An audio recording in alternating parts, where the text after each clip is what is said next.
இரவு 9 மணி ஆனதும் சீரியலில் அடுத்து என்ன நடக்கப் போகிறது என்ற பதட்டத்தில் சமையலறையின் வேலைகளை அவசர அவசரமாக முடித்துவிட்டு அங்கிருந்த சோஃபாவில் வந்து அமர்ந்தாள் மரகதம். அப்போது வீட்டிற்கு வந்த கணவன் நடேசன் கடிகாரத்தை பார்க்க, துளசி வீட்டுக்கு வந்துட்டாளா என்று மரகதத்தை கேட்டதும், இல்லைங்க, இன்றைக்கு ஏதோ முக்கியமான வேலை இருக்காம், அதனால ஆஃபீஸில் இருந்து வீட்டுக்கு வர கொஞ்சம் தாமதமாகும் என்று காலையில் கிளம்பும் போதே சொல்லிட்டு தான் போனான். அவ சொன்னா அப்படியே விட்டுறதா?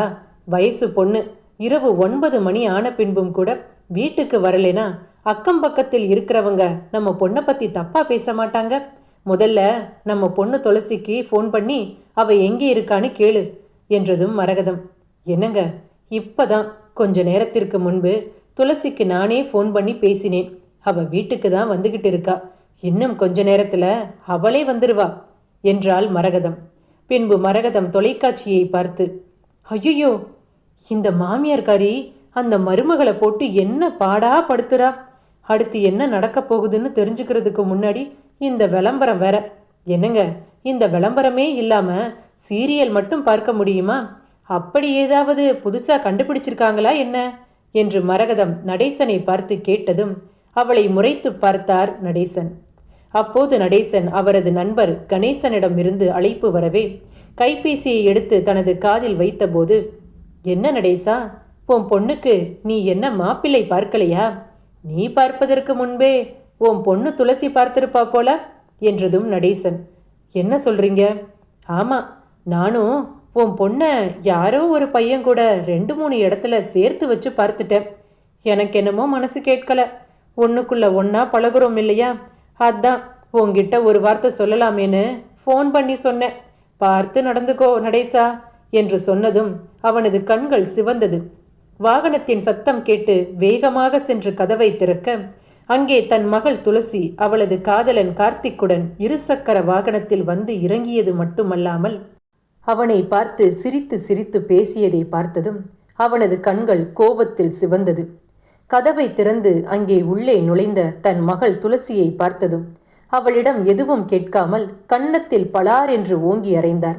அதை பார்த்த மனைவி மரகதம், வயசுக்கு வந்த பொண்ண இப்படியா நட்ட நடு ராத்திரியில, அதுவும் 4 பேர் பார்க்கும்படி கன்னத்தில் இப்படி அடிக்கிறீங்களே, அப்படி என்ன என் பொண்ணு தப்பு செஞ்சா என்று கேட்க நடேசன், என்ன தப்பு செஞ்சாளா? இப்பதான் கொஞ்ச நேரத்திற்கு முன்பு கணேசன் எனக்கு ஃபோன் பண்ணாரு. உங்க பொண்ணை யாரோ ஒரு பையன் கூட வச்சு 2-3 இடத்துல நான் பார்த்துட்டேன், பொண்ணை கண்டிச்சு வளர்க்க தெரியாதா என்று நாக்க புடுங்குற மாதிரி என்னை பார்த்து கேள்வி கேட்கிறான். எனக்கு முன்பு வந்து நின்று என் முகத்தை பார்த்து பேச தயங்குறவங்க எல்லாம் இப்போ நாக்கு மேல பல்ல போட்டு பேசுறாங்க. இதுக்கெல்லாம் காரணம் யாரு? நீ பெத்து வச்சிருக்கியே உன் பொண்ணு, இவதானே. இவ மட்டும் சரியா இருந்தா இந்த ஏச்சு பேச்செல்லாம் எனக்கு ஏன் வரப்போகுது என்றதும் மரகதம், புரியாம பேசாதீங்க. ஒரு பொண்ணு ஒரு பையன் கூட பேசுனா அது தப்பா? ஆஃபீஸில் 1000 கணக்கில் ஆளுங்க வேலை செய்கிறாங்க. அதுக்காக வேலை செய்கிற இடத்துல பேச வேண்டிய நேரத்தில் பேசிதானே ஆகணும்.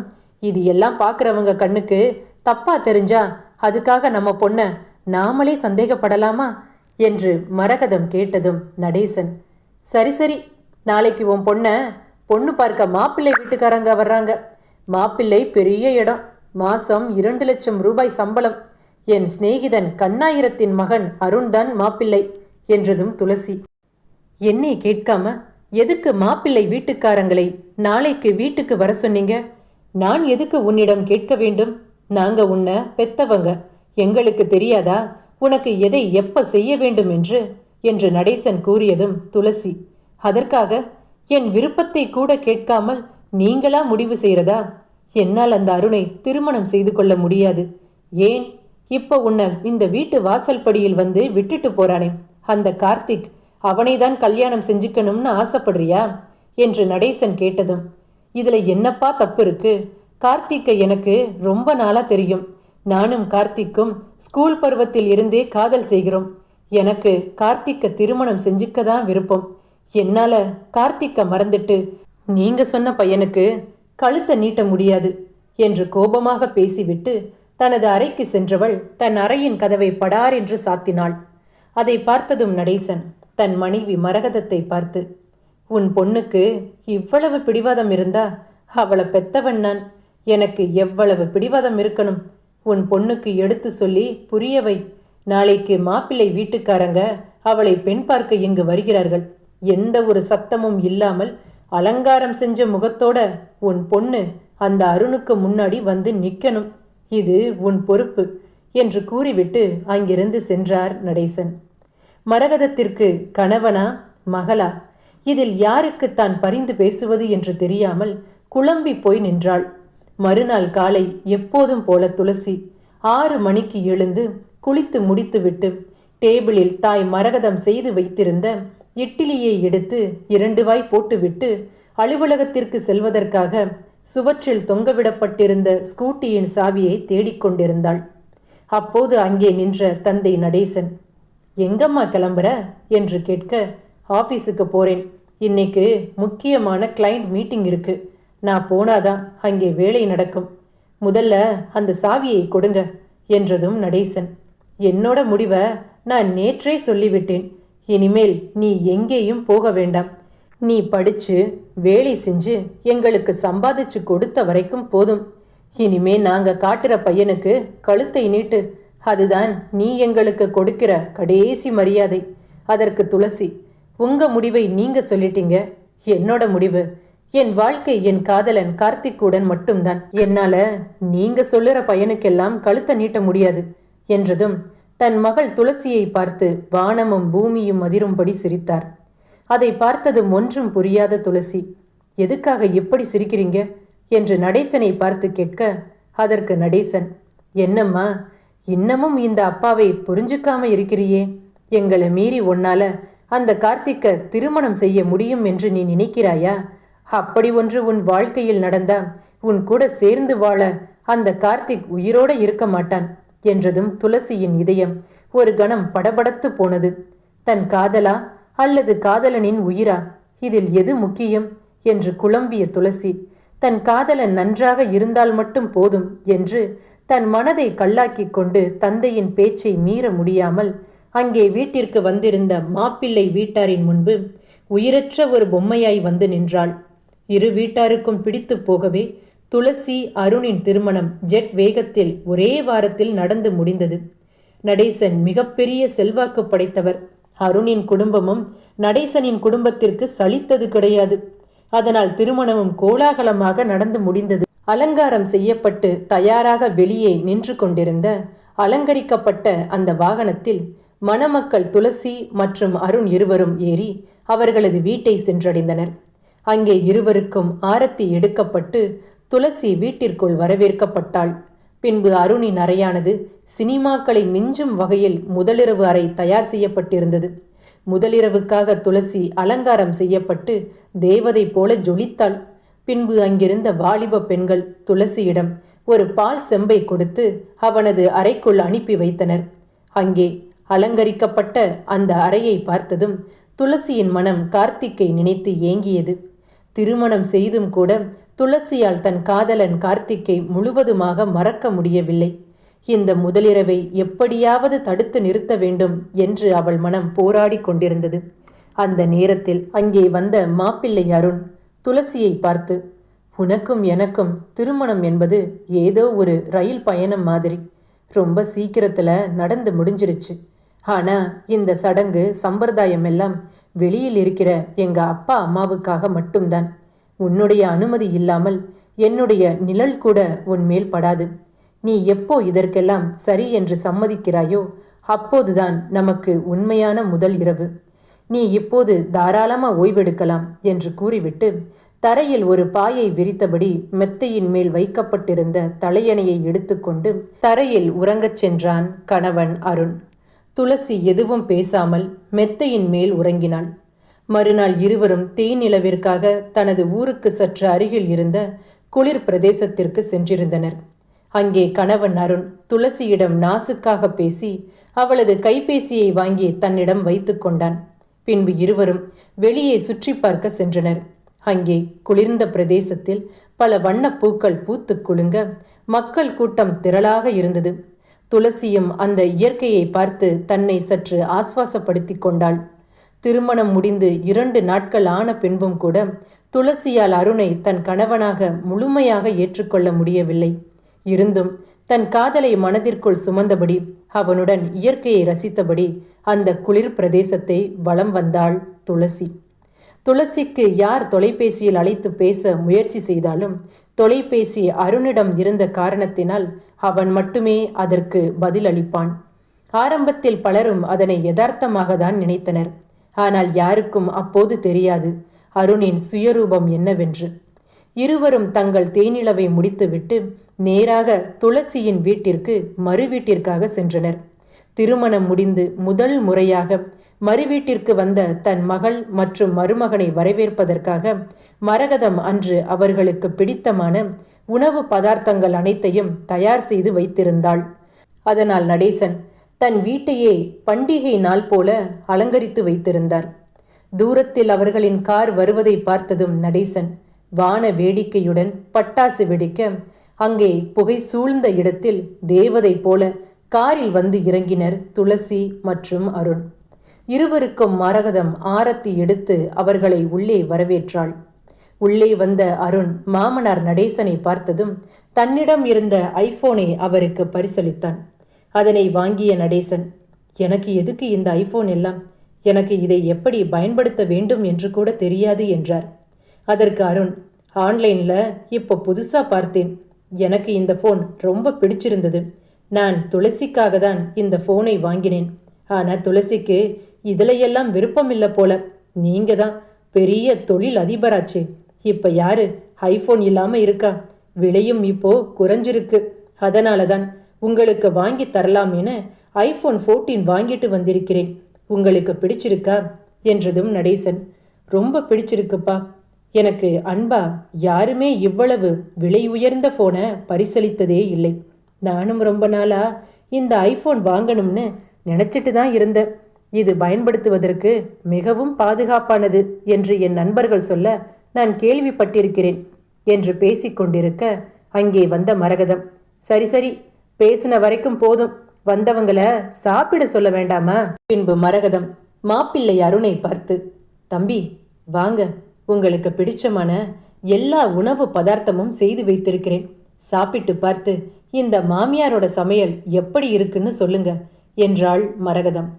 அங்கே ஒரு பெரிய டேபிளில் ஹால் உயர தலைவாழை இலை விரிக்கப்பட்டு அதில் இருவருக்கும் பிடித்தமான பல வகையான உணவு பதார்த்தங்களை பரிமாறி வைத்திருந்தாள் மாமியார் மரகதம். அவற்றை ருசி பார்த்த மருமகன் அருண் மரகதத்தை பார்த்து, நான் இவ்வளவு ருசியான ஒரு சாப்பாட்டை இதற்கு முன்பு எங்குமே சாப்பிட்டதில்லை, எங்க அம்மாவை விட நீங்க ரொம்ப நல்லா ருசியா சமைக்கிறீங்க, உங்க கைக்கு தங்க வளையல் இல்லை வைர வளையலே போடலாம், ஆனா உங்க பொண்ணுதான் இவ்வளவு ருசியான சாப்பாடு சாப்பிட்டு வளர்ந்தும் கூட நல்லா சாப்பிடுன்னு எங்க அம்மா சொன்னாலும் கூட அவள் சாப்பிடுவது கிடையாது, புது இடம் பழக கூச்சப்படுறா போல என்றுதான் நானும் நினைத்தேன், அதனால தினமும் காலையில அவளுக்கு முன்பு நான் சீக்கிரம் எழுந்து என் கையால உங்க பொண்ணுக்கு காஃபி போட்டு கொடுப்பேன், ஒரு சிறு புன்னகை மட்டும்தான் வரும், என்ன கேள்வி கேட்டாலும் ஆம் இல்லை என 2 வார்த்தையில பதில் சொல்லுவா, அவளுக்கு நீங்க கொஞ்சம் எடுத்து சொல்லக்கூடாதா என்று மருமகன் அருண் கூறியதும் மாமியார் மரகதம், இல்ல புது இடம் அதனால கொஞ்சம் கூச்சப்படுறான்னு நினைக்கிறேன், இனிமே அவ வாழப்போற வீடு அதுதானே என்று அருணின் பவ்யமான பேச்சை கேட்டதும் மரகதத்தின் உள்ளம் சிலிர்த்து போனது. உடனே தன் கணவன் நடேசனை பார்த்து ஒரு சிறிய பொன்முறுவல் செய்தாள். பின்பு துளசி மற்றும் அருண் இருவரும் தங்களது காரில் ஏறி மீண்டும் அவர்களது வீட்டிற்கு சென்றனர். அவர்கள் அங்கிருந்து சென்ற பின்பு நடேசன் மரகதத்தை பார்த்து, துளசிய இந்த பையனுக்கு தான் திருமணம் செய்து வைக்கணும்னு நான் பிடிவாதமா சொன்னபோது நீங்க 2 பேரும் என்னை ஏதோ ஒரு எதிரியை பார்ப்பது போல பார்த்தீங்க, ஆனா இப்ப பார்த்தியா, அந்த அருண் தம்பி மாமியார் மாமனார் நம்மிடம் எவ்வளவு மரியாதையாக நடந்து கொள்கிறார், நம்ம பொண்ணுக்கு காலையில காஃபி போட்டு கொடுக்கறதே அவர்தானாம், இந்த காலத்துல இப்படி ஒரு பிள்ளையா, இனிமே என் பொண்ணை பத்தின கவலையே எனக்கு இல்லை என்று கூறிய நடேசனுக்கு அப்போது தெரியாது மாப்பிள்ளை அருணின் உண்மை முகம் என்னவென்று. நாட்கள் இவ்வாறாக சென்று கொண்டிருக்க துளசி மற்றும் அருண் இருவரும் வேறு ஊருக்கு தனி குடித்தனம் சென்றனர். மரகதம் தன் மகள் துளசியிடம் எப்போது ஆசையாக பேச வேண்டும் என்று நினைத்து தன் மகளுக்கு தொலைபேசியில் அழைத்தாலும் துளசியின் கைபேசி அருணிடம் இருந்த ஒற்றை காரணத்தினால் மாமியார் மரகதத்திற்கு அருணே பதிலும் கேள்வியுமாக இருந்தான். பொதுவாக திருமணத்திற்கு பின் ஒவ்வொரு தாய்மாருக்கும் தன் மகளிடம் தொலைபேசியில் பேசி சற்று ஆறுதல் தேட வேண்டும் என்ற எண்ணம் வருவது இயல்பு. அப்படி இருக்க மரகதத்திற்கும் அந்த எண்ணம் அடிக்கடி வருவது உண்டு. ஆனால் அதற்கு அருண் இடமளிப்பதே கிடையாது. அப்படித்தான் பல நாட்கள் மரகதம் தன் மகளிடம் பேச வேண்டும் என்று அருணிடம் வேண்டி விரும்பி கேட்டுக்கொண்டும் கூட அருண் மரகதத்தை ஏதேதோ பேசி சமாளித்து விடுவானே தவிர ஒரு நாள் கூட தன் மனைவி துளசியிடம் மரகதம் பேச அனுமதித்ததே கிடையாது. அது மட்டுமல்ல, துளசியை பார்க்க அவளது பெற்றோர் அங்கே வருவதற்கு முயற்சி செய்தாலும் கூட தாங்கள் வீட்டில் இல்லை என்று அருண் பொய் சொல்லி விடுவான். இதனால் பல நாட்கள் தன் மகளை பார்க்க வேண்டும் என்ற எண்ணம் இருந்தும் தன் மகளின் வீட்டிற்கு கூட அவர்களால் செல்ல முடியவில்லை. இப்படியே நாட்கள் ஓடோடி கொண்டிருக்க ஒரு வருடத்திற்கு பிறகு அன்று மரகதம் மீண்டும் தன் மகளின் ஞாபகம் தோன்ற தன் மகளின் தொலைபேசி எண்ணிற்கு தொடர்பு கொண்டாள். எப்போதும் போல அதனை எடுத்து பேசத் தொடங்கிய அருண் தன் மாமியார் மரகதத்தை பார்த்து முதலில் நலம் விசாரித்தான். பின்பு அருண், நான் உங்ககிட்ட ஒரு முக்கியமான விஷயம் சொல்லணும். உங்க பொண்ணு ஏன் இப்படி இருக்கா? யாரிடமும் எதுவும் பேசுவது கிடையாது. எங்க அலுவலகத்தில் புதிதாக திருமணம் செய்த தம்பதியினருக்கு குளிர் பிரதேசத்திற்கு செல்ல அழைப்பு வந்திருந்தது. அதற்கு நானும் துளசியும் அங்கு சென்றிருந்தோம். தம்பதியினர் அனைவரும் அவர்களது சந்தோஷமான நாட்களை அங்கே கழித்து கொண்டிருந்தனர். ஒரு கணவனாக எனக்கும் என் மனைவியுடன் சேர்ந்து மற்றவர்களைப் போல மகிழ்ச்சியாக படகு சவாரி செய்ய வேண்டும், மகிழ்ச்சியாக இருக்க வேண்டும் என்ற எண்ணம் இருக்கும் தானே. ஆனால் துளசி மட்டும் ஒரு படகு சவாரிக்கு கூட என்னுடன் சேர்ந்து வருவது கிடையாது. ஏனென்று கேட்டால், எனக்கு தண்ணீர் என்றாலே மிகவும் பயம், எனக்கு நீச்சல் தெரியாது என்று ஏதேதோ கதை சொல்கிறாள். அங்கு வந்திருந்த அனைவரும் என்னை பார்த்து எப்படி கேலி செய்து சிரித்தார்கள் தெரியுமா என்று கூறியதும் மரகதத்திற்கு தன் மாப்பிள்ளை அருணின் மீது முதல் முறையாக அப்போது சந்தேகம் எழுந்தது. பின்பு எதுவும் பேசாத மரகதம் மௌனமாக தரையில் அமர்ந்திருக்க அதை பார்த்த நடேசன், என்னாச்சு, ஏன் இப்படி அமைதியா தலைவிரி கோலமா இருக்க என்று கேட்டான். நான் துளசி கிட்ட பேசி 1 வருஷமாச்சு. நீங்க எப்பவாவது நம்ம பொண்ணுக்கிட்ட ஃபோன்ல பேசியிருக்கீங்களா என்று மரகதம் கேட்டதும், நானும் பேசி ரொம்ப நாளாச்சு. நான் உன்கிட்ட சொல்லவே இல்லையே. நம்ம பொண்ணு மறு வீட்டுக்கு இங்கு வந்திருந்தா இல்லையா, அப்போது உள்ளே வா என்று சொன்னேன். அதற்கு என் முகத்தை கூட பார்க்க பிடிக்காமல் முகத்தை திருப்பிக் கொண்டாள். அது மட்டுமல்ல, எத்தனையோ முறை துளசிக்கு தொடர்பு கொண்டு நான் பேச முயற்சி செய்தும் கூட மாப்பிள்ளை அருணிடம் மட்டும்தான் என்னால் பேச முடியும். துளசி ஒரு நாளும் என்னிடம் பேசியதே கிடையாது என்று மனம் நொந்து போய் பேசினான். அதை கேட்டதும் மரகதம், உங்க பொண்ணுக்கு உங்க மேல கோபம் இருக்கலாம், ஆனா என் பொண்ணுக்கு என்னை ரொம்ப பிடிக்கும். சிறு வயதிலிருந்தே அவள் என்னிடம் எதையும் மறைத்ததே கிடையாது. ஆனால் இன்று எனக்கென்னமோ மாப்பிள்ளை அருணின் மீது சற்று சந்தேகமாக உள்ளது. அதை கேட்டதும் நடேசன், சந்தேகமா? என்ன சந்தேகம்? நம்ம பொண்ணுக்கு சின்ன வயதிலிருந்தே நீச்சல் நன்றாக தெரியும். நாம் எப்போது வெளியே சென்றாலும் படகு சவாரி செய்ய வேண்டும் என்று நம்மை வற்புறுத்தி அங்கே அழைத்து செல்வதே துளசி மட்டும்தான். ஆனால் இன்று மாப்பிள்ளையிடம் பேசிய போது அவள் படகு சவாரி செய்யக்கூட விரும்பவில்லை என்று அவர் சொன்னதுதான் எனக்கு சற்று சந்தேகத்தை எழுப்பியது என்று மரகதம் கூறியதும் நடேசன், ஒருவேளை துளசி கார்த்திக்கை இன்னும் மறக்கவில்லையா? கார்த்திக்கை இன்னும் நினைத்து கொண்டிருப்பதால் தான் அவருடன் அவளால் சேர்ந்து வாழ முடியாமல் தவிக்கிறாளோ? அதை தவிர்ப்பதற்காக தான் படகு சவாரி வேண்டாம் என்று சொல்லியிருப்பாளோ என்று நடேசன் கேட்டதும் மரகதம், இல்லைங்க, எனக்கென்னமோ ஏதோ தப்பா தெரியுது. துளசி ஏதோ பெரிய பிரச்சனையில் இருக்கிற மாதிரி மனசெல்லாம் படபடன்னு அடிச்சுக்குது. நான் எப்போ ஃபோன் பண்ணாலும் ஃபோனை மாப்பிள்ளை தான் எடுக்கிறார். மாப்பிள்ளை அலுவலகத்திற்கு சென்ற பின்பு அந்த நேரத்தில் நம் மகள் துளசிக்கு ஃபோன் பண்ணி பேசலாம்னு சில நேரம் நினச்சிருக்கேன். ஆனால் அப்போது கூட துளசியோட ஃபோனை அவர் தான் எடுத்து பேசுகிறாரு. எனக்கு ஒன்றுமே புரியலை. பெற்றோரை இந்த அளவு வெறுக்கும் அளவிற்கு அப்படி என்ன நம்ம பொண்ணுக்கு நாம பாவம் செஞ்சிட்டோம்?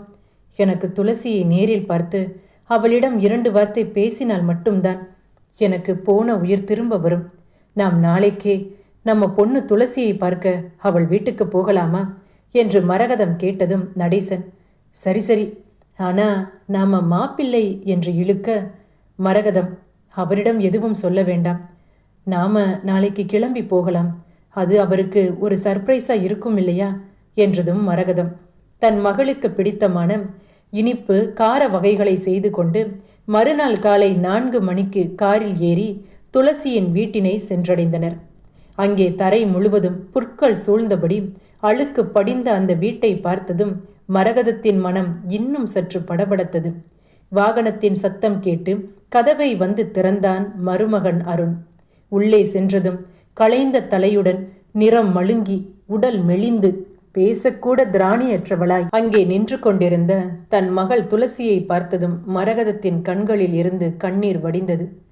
அதனை தன் சேலை முந்தானையால் மறைத்து கொண்டாள் மரகதம்.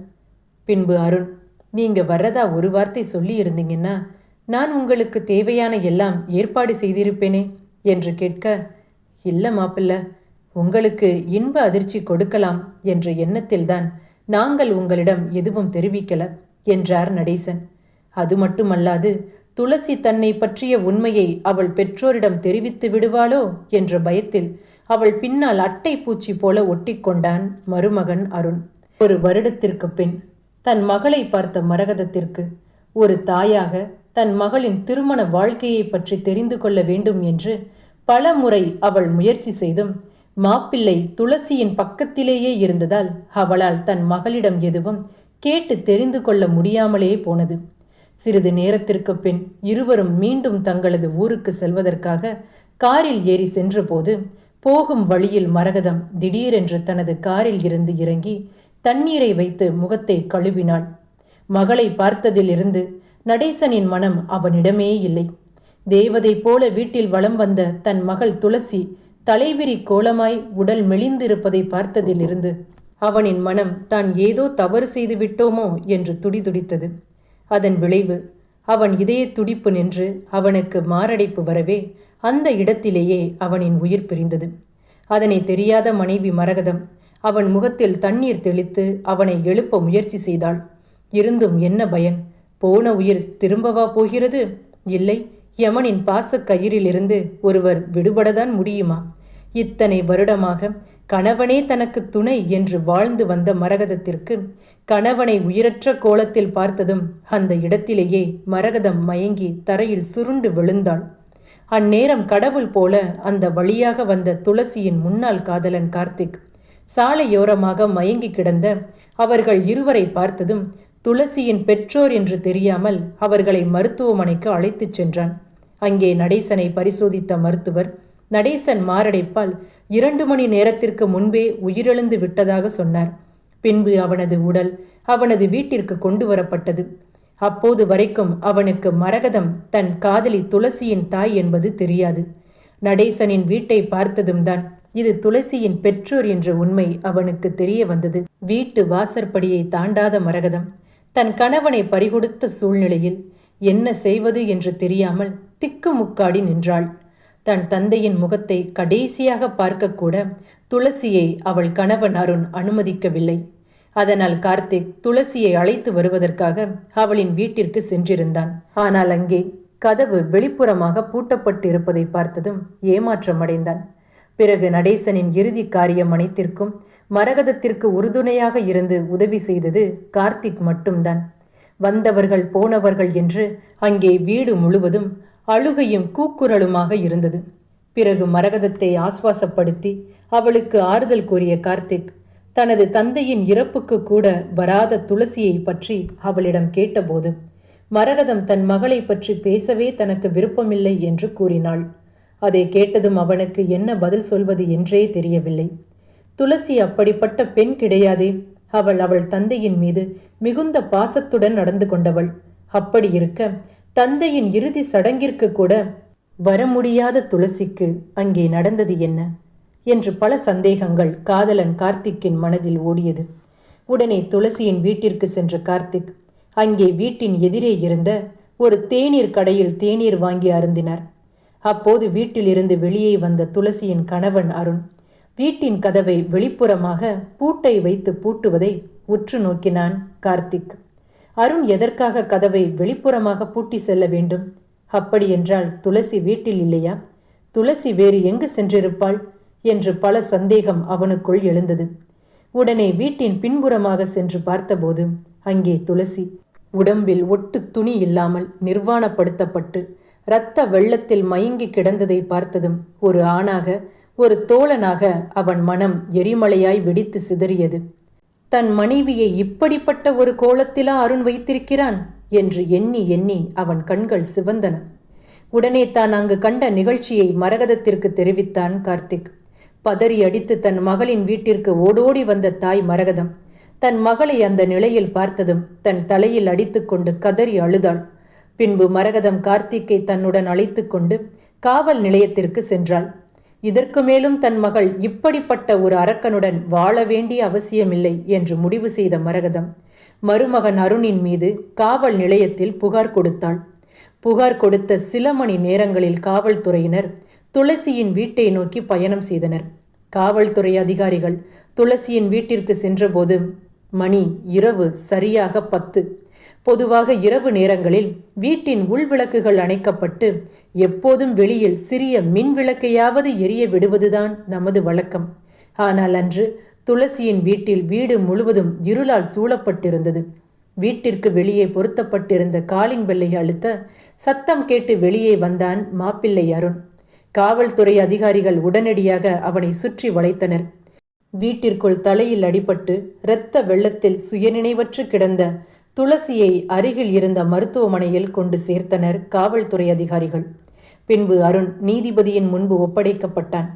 அங்கே அருண் தான் ஒரு ஆண்மை இல்லாதவன் என்றும் இந்த உண்மை தனது மனைவியை தவிர வேறு யாருக்கும் தெரிந்துவிடக் கூடாது என்பதால் இதை துளசி வேறு யாரிடமும் தெரிவித்துவிடக் கூடாது என்ற காரணத்திற்காக அவளை நிர்வாணப்படுத்தி கொடுமை செய்ததாக சட்டத்தின் முன்பு ஒப்புக்கொண்டான். சட்டம் அவனுக்கு 14 ஆண்டு சிறை தண்டனை வழங்கியது. அவனால் மனநிலை பாதிக்கப்பட்ட துளசிக்கு மருத்துவ கவுன்சிலிங் வழங்க வேண்டும் என்று நீதிபதி உத்தரவிட்டார்.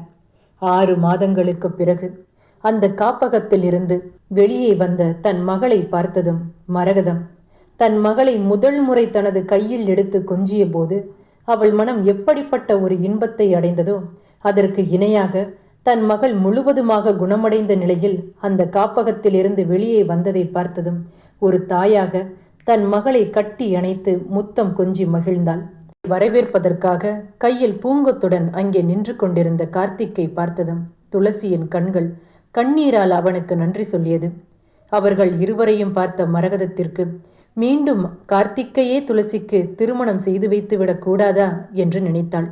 அந்நேரம் பார்த்து தனது ஆசையை கார்த்திக்கிடம் வாய்விட்டு கேட்கலாம் என்று அவள் வாயெடுத்த போது அங்கே ஆட்டோவில் வந்து இறங்கிய நிறைமாத கர்ப்பிணியான கார்த்திக்கின் மனைவியை பார்த்ததும் மரகதத்தின் மனம் காலத்தின் ஓட்டத்தை புரிந்து கொண்டது. இப்படிப்பட்ட ஒரு நல்ல மகனையா நாம் இழந்துவிட்டோம் என்று அவள் மனம் அவளையே பழித்து கொண்டது. தங்களின் ஆசைக்காக மகளின் வாழ்க்கையை பலி கொடுத்து விட்டோமே என்ற குற்ற உணர்ச்சியில் அவள் கூனி குறுகி நின்றாள். இன்றைக்கும் ஒரு சில பெற்றோர்கள் சிறு வயதிலிருந்தே ஒரு குழந்தையை ஆசை ஆசையாக பெற்று வளர்த்து படிக்க வைத்து அனைத்து கடமைகளையும் தவறாமல் செய்கின்ற ஒரு பெற்றோர் திருமணம் என்ற பந்தம் வருகின்ற பொழுது தன் பேச்சை மீறி தன் பிள்ளைகள் முடிவு செய்துவிடக்கூடாது என்ற எண்ணத்தில் முடிவெடுக்கும் போதுதான் சில நேரங்களில் அது தவறாக போவதும் உண்டு. வாழ்க்கையில் ஒருவருக்கு என்ன நடந்தாலும் அதற்கு மாற்று என்று ஒன்று உண்டு. ஆனால் திருமணம் என்பது ஒருவரின் வாழ்க்கையில் ஒரே ஒரு முறைதான். அதில் ஏதேனும் ஒரு பிழை நடந்துவிட்டால் அதை காலம் முழுக்க ஒருவரால் அழித்து அதனை மீண்டும் எழுத முடியாது என்பதை ஒவ்வொரு பெற்றோரும் தெரிந்த பின்பும் கூட தனது பிள்ளைகள் தனது விருப்பப்படிதான் திருமணம் செய்ய வேண்டும் என்ற காரணத்தினால் சில நேரங்களில் அவர்களின் நிம்மதியை இழந்தது மட்டுமல்லாமல் பிள்ளைகளின் எதிர்காலமே ஒரு கேள்விக்குறியாகிறது. திருமணம் என்பது திருத்தி எழுத முடியாத ஒரு புத்தகம் என்பதை ஒவ்வொரு பெற்றோரும் மனதில் வைத்து கொண்டு சில நேரங்களில் பிள்ளைகளை கட்டாயப்படுத்தி திருமணம் செய்து வைக்கின்ற போது சிந்தித்து செயல்பட வேண்டும் என்ற விழிப்புணர்விற்காகவே இந்த கதை. இந்த கதை உங்களுக்கு பிடித்திருந்தால் மறக்காமல் லைக் பண்ணுங்கள். உங்கள் ஃப்ரெண்ட்ஸ் அண்ட் ஃபேமிலி மெம்பர்ஸுக்கு இந்த கதையை ஷேர் பண்ணுங்கள், ஹைப் பண்ணுங்கள். இந்த கதைக்கு நீங்கள் என்ன மதிப்பெண் கொடுக்க போகிறீங்க அப்படிங்கிறத கீழே இருக்கிற ஹைப் அப்படிங்கிற பட்டன் மூலமாக நீங்கள் உங்களுடைய பாயிண்ட்ஸை தாராளமாக கொடுக்கலாம். சப்ஸ்கிரைப் பண்ண மறக்காதீங்க. சப்ஸ்கிரைப் பண்ணும்போது பக்கத்தில் இருக்கிற பெல் ஐக்கானை மறக்காமல் ப்ரெஸ் பண்ணுங்கள். அப்போது தான் நான் எப்போது வீடியோ போட்டாலும் அதற்கான நோட்டிஃபிகேஷன் உங்களுக்கு உடனுக்குடன் வந்து சேரும். கதையை படித்துவிட்டு கருத்துக்களை தெரிவித்த அனைத்து நேயர்களுக்கும் எனது நெஞ்சார்ந்த நன்றி மற்றும் வாழ்த்துக்களை தெரிவித்துக் கொள்கிறேன். நன்றி, வணக்கம்.